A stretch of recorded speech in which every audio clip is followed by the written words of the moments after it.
সাহারা বানু, আজ আমার রণক্ষেত্রে যেতে হবে। তোমরা তোমরা সবাই আমাকে হাসি মুখে বিদায় দাও। সাহারা বানু, এজিদের সৈন্যরা ওই ফুরাত কুল আক্রমণ করে রেখেছে। যুদ্ধ করে যদি ওই ফুরাত কুল উদ্ধার করা যায়, তবু তবু আমাকে ওই ফুরাত কুলে যেতেই হবে। আপনি অপেক্ষা করুন, আমি এখনই আপনাকে রণসাজে সাজিয়ে দিচ্ছি। ওই বিধর্মী কাফেরের দল ফুরাত নদী ঘেরাও করে রেখেছে। এই দৃশ্য আমরা যে আর সহ্য করতে পারছি না। পিতা, আমি এখনই মায়ের মুখে শুনতে পেলাম ওই বিধর্মীরা ফুরাত নদীর কোল অবতীর্ণ করে রেখেছে। মা, আমি ও পিতার সঙ্গে যুদ্ধে যাব। আপনি আমাকে আশীর্বাদ করে বিদায় দিন, আমি যেন ওই বিধর্মীদের সঙ্গে যুদ্ধে জয় হতে পারি। বাবা জয়নাল আবেদিন, বাবা জয়নাল আবেদিন, আমি কিছুতেই তোমাদের রণক্ষেত্রে যেতে দিতে পারি না। কারণ তুমি এখনো শিশু। হ্যাঁ, তোমার পিতা যুদ্ধ করে ফুরাত নদী উদ্ধার করবে। আমি ওনাকে আশীর্বাদ করি। সাহারা বানু, আমি যে আর অপেক্ষা করতে পারছি না। এক্ষুনি আমাকে উল্কার বেগে ছুটে যেতে হবে ওই ফুরাত কুলে। সেখানে এজিদের সৈন্যরা পুরা ফুরাত কুল ঘেরাও করে রেখেছে। জয়নাল আবেদিন, বিদায় বিদায় বিদায় সাহারা বানু, বিদায় জয়নাল আবেদিন, বিদায় সাহারা বানু। তোমরা ভালো থেকো। বিদায়। মহামাগো, সিংহের জন্ম গ্রহণ করে আমি ঘরে বসে থাকতে পারবো না। আমি ওই পিতার সঙ্গে যুদ্ধে যাব। তারাও পুত্র জয়নাল, তোমার পিতা যুদ্ধ করে ওই ফুরাত কুল উদ্ধার করবে। আর আমরা মা পুত্র শিবিরে বসে বসেই খোদার আরাধনা করে গিয়ে শীঘ্রই চলো বাবা, শীঘ্রই চলো। তাই চলো।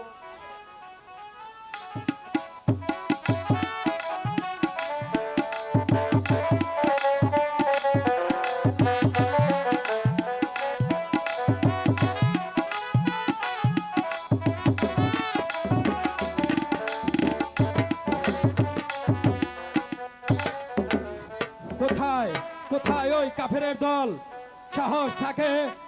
সাহস থাকে তো আমার সম্মুখে চলে আয়।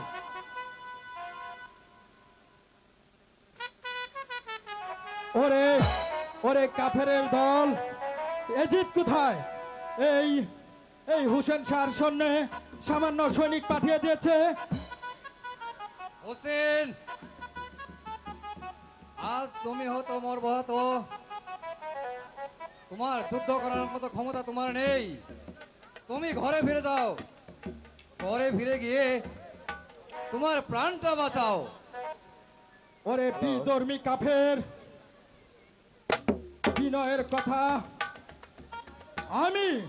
আমি তোদের কথায় ফিরে যাবে কেন? এই ফুরাত কুল উদ্ধার না করে আমি কিছুতেই ওই ঘরে ফিরে যাব না। হোসেন, আমি বুঝতে পেরেছি তোমার মৃত্যু ঘনিয়ে এসেছে। বেশ, তাহলে আসো দেখা যাক কার বাহুতে কত শক্তি আছে। ঠিক আছে, তাহলে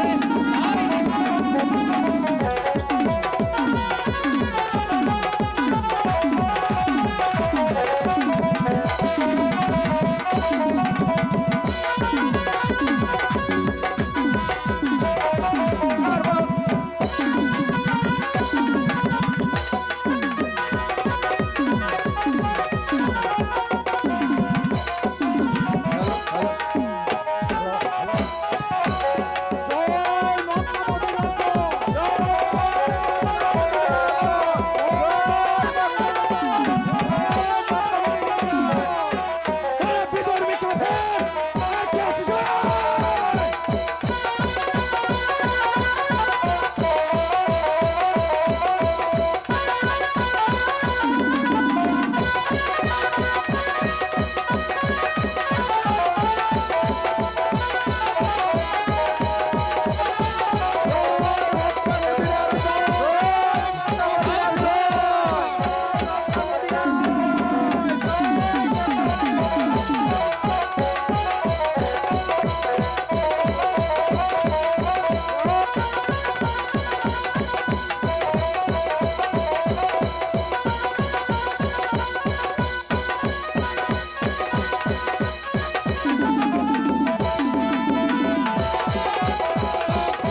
এই তো এই তো ফোরাত কুল উদ্ধার হয়ে গেছে।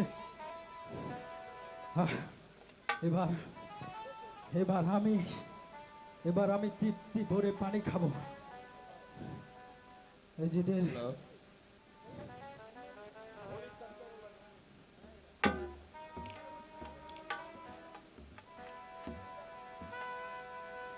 না না না না না না, আমি আমি এই প্রাণী পান করতে পারবো না, কারণ এক বিন্দু পানির জন্য আমি আমি আমার কত আত্মীয় পরিজন হারিয়েছি, ভাই হারা হয়েছি। আমি না না না না না না না, আমি আমি এই পানি পান করতে পারবো না। আমার আমার এই ক্ষুদ্র পানের কি আমার এতই মায়া? আমার জীবনের এই আমার জীবনে আর কখনো কোনোদিন এই পানি আমি পান করব না। আমার আমার আরেকজন বড় যোদ্ধা ছিল, সে হলো আলী আকবর।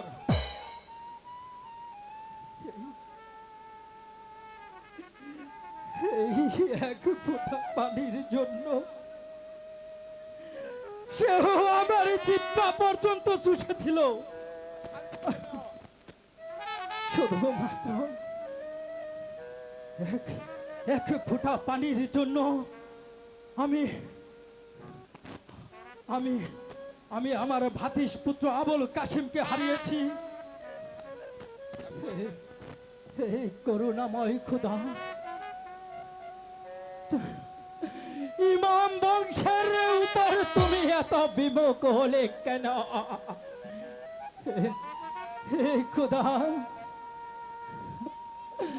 ইমাম বংশের প্রতি কি তোমার একটু রহমত নাই? এই মেহেরবান খোদা, যেদিকে তাকাই শুধু তোমার অপার মহিমা। তাহলে কেন কেন কেন আমাদের দিকে তুমি একটু ফিরে তাকালে না? আহ! আহ! আহ! আমি আমি যার সহ্য করতে পারছি না। ওগো ওগো ওগো, কে কোথায় আছো? আমাকে আমাকে একটু পানি দাও। পানির জন্য যে আমার বুকের ছাতা ফেটে যাচ্ছে। ওগো ওগো, কে কোথায় আছো? আমাকে একটু পানি দাও। সত্যি সত্যি বুঝি এই পুরাত নদীর দিলে আমার মরণ হলো? পানি, এক ফোঁটা পানি।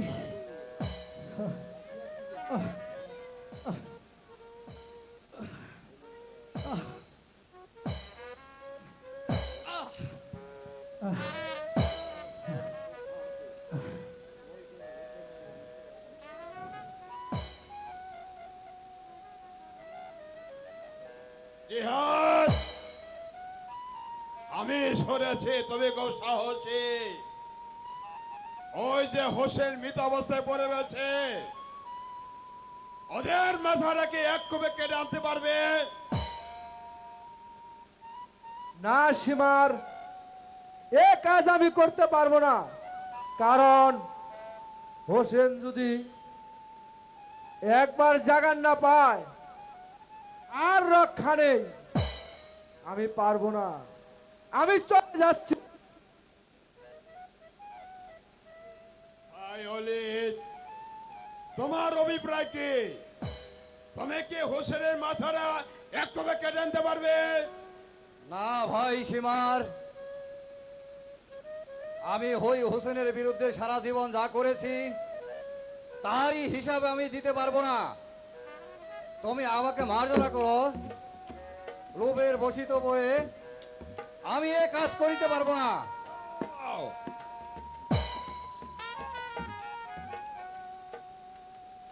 আমি দেখিলাম তোমাদের বীরত্ব,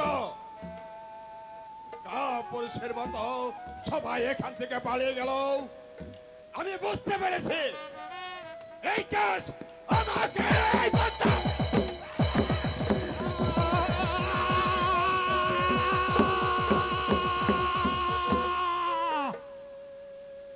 ওরে কে কে তুমি নরদম পশু, আমার বক্ষের উপর বসিলে? তোমার পরিচয় কি? তোমার পরিচয় আমাকে দাও। তোমার কি একটু পাপের ভয় নেই?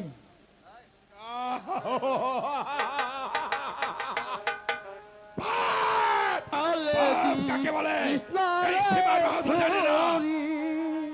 কোন সাহসে নবীর গলাতি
কাকে বলে?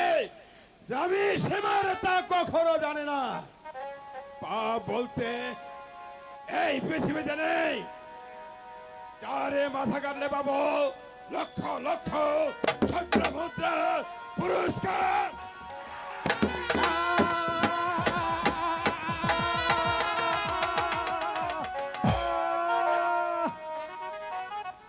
ভাই সীমা, তুমি এভাবে আমাকে কষ্ট দিও না ভাই। আমি নানাজির মুখে শুনেছি সীমার নামের এক ব্যক্তি আছে, তার বুকে লোম শূন্য থাকবে। ভাই ভাই সীমার, তাহলে কি তুমি সেই সীমার? তোমার তোমার ওই বক্ষের বসন খুলিয়ে আমাকে দেখাও, তবে আমি বুঝতে পারবো তোমার হাতেই আমার মৃত্যু। এই তোমাকে আমি দেখাচ্ছি।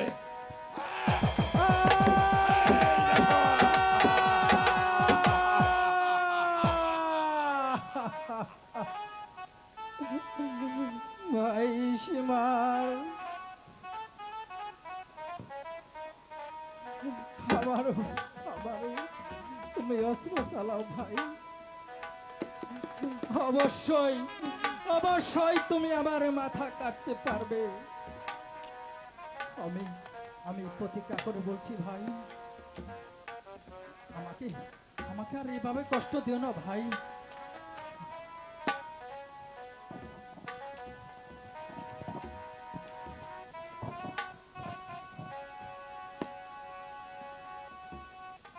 আমি আমি তোমার কোনো কথাই শুনবো না। আমি এক্ষুনি অস্ত্র চালাচ্ছি।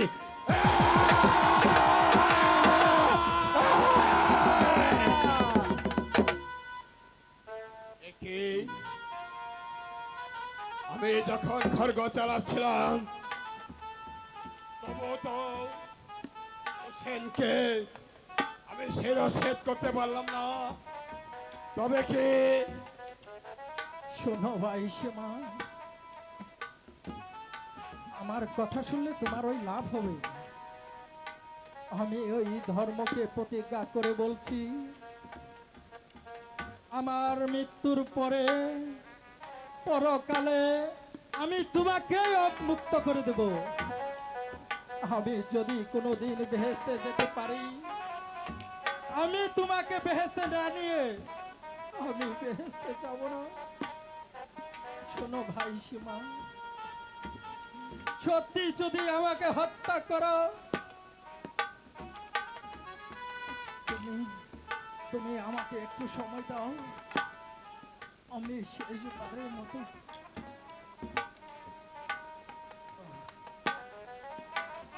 আমি আমি 2 রাকাত নামাজ পড়ে নেই ভাই সীমা।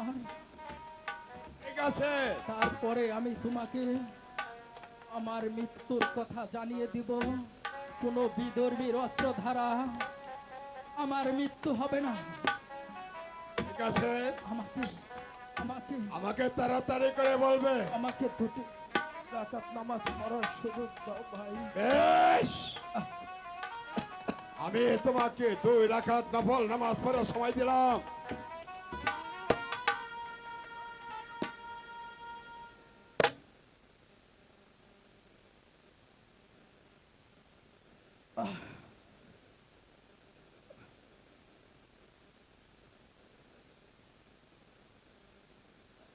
আল্লাহু আকবার।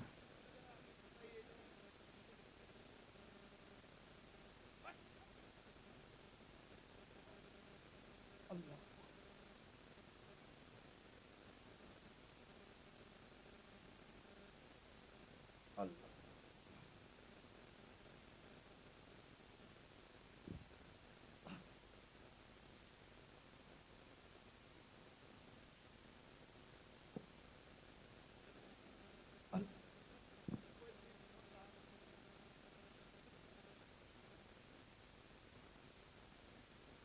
আল্লাহ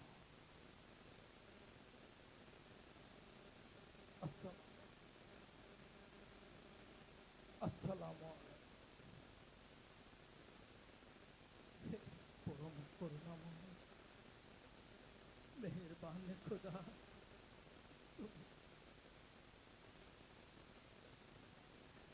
তুমি আমার মদিনাবাসীকে দেখে রেখো।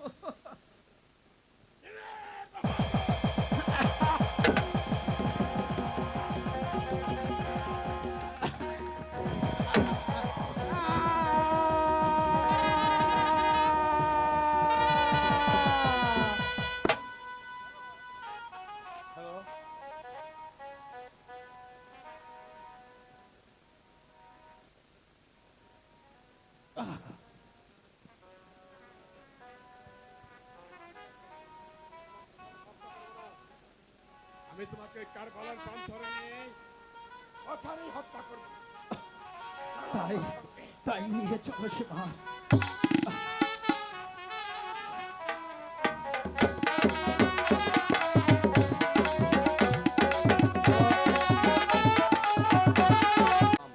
কোথায় হ্যালো?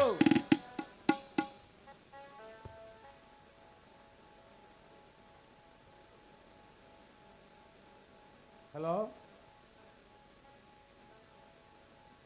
বড় ঘুম পাচ্ছা? ঘুম পারলাম না। আরে যে আমি হাঁটতে পারছি না, ও একটি বাড়ি দেখা যাচ্ছে, ওখানে গিয়ে আমি আজকে রাত্রিটা থাকবো। দেখি ওই করে ঘরে কোনো লোক বাস করে কিনা, ওই ঘরে একটু আশ্রয় নেব। ওই ঘরের ভিতরে কোনো লোক আছে কিনা ছেড়ে দাও, আমি বড় ক্লান্ত হয়ে বলছি। তাড়াতাড়ি বেরিয়ে এসো, ঘর হতে বেরিয়ে এসো। কে কে তুমি এত রাত্রিতে কোথা হতে এসেছ? আগে পরিচয় দাও।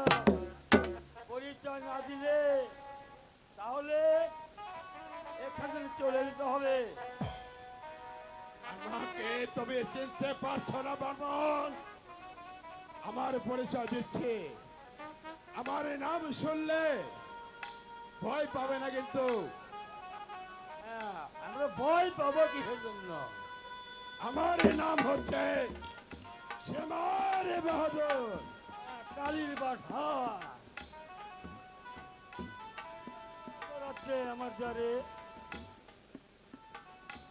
শোনো ব্রাহ্মণ, আমি যে বড় ক্লান্ত বোধ করছি।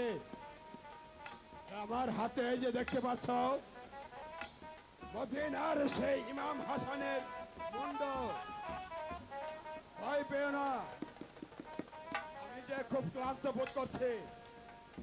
এই কাটা মুন্ডু সারা তাড়াতাড়ি করে আমার ঘরের মধ্যে রেখে দাও। রাত্রে প্রভাত হলে আমি চলে যাব। আমার আমানতি মুন্ড তাও মাত্র আমাকে দিয়ে দিবে। মনে থাকে যেন, সাবধান, অন্যথায় যেন না হয়। শোনো ব্রাহ্মণ, আমার বড্ড ঘুম পাচ্ছে। আমাকে তোমার ওই দ্বার একটু বিছানা করে দাও, আমি একটু ঘুমিয়ে নিব।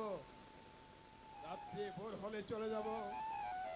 বেশ, আমি তাই করে দিচ্ছি।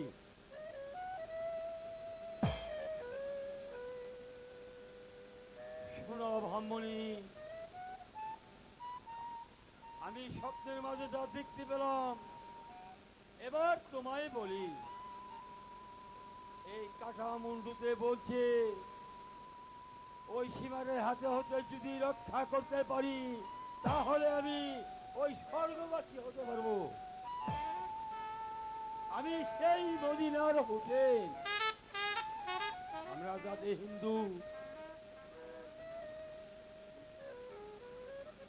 যদিও তোমরা হিন্দু ধর্মে হয়ে থাকো, তারপরও আমি তোমাকে বেহেশতে না নিয়ে আমি বেহেশতে যাব না। এই আমার প্রতিজ্ঞা। শোনো ঠাকুর, কাটা বন্ধু ঘরে এনে রাখার পরেই আমাদের ঘর যেন আলোকিত হয়ে উঠেছে। কিছুই বুঝতে পারলাম না ঠাকুর। যে কোনো উপায় হোক, ছোট ইমামের কাটা মুন্ডু আমাদেরকে রক্ষা করতেই হবে ঠাকুর। আমরা আমরা কিছুতেই ছেড়ে দিব না। এতে যদি আমাদের মৃত্যু হয় তাও ভালো, তবু ওই সীমারের হাতে কিছুতেই আমরা কাটা মুন্ডু তুলে দিব।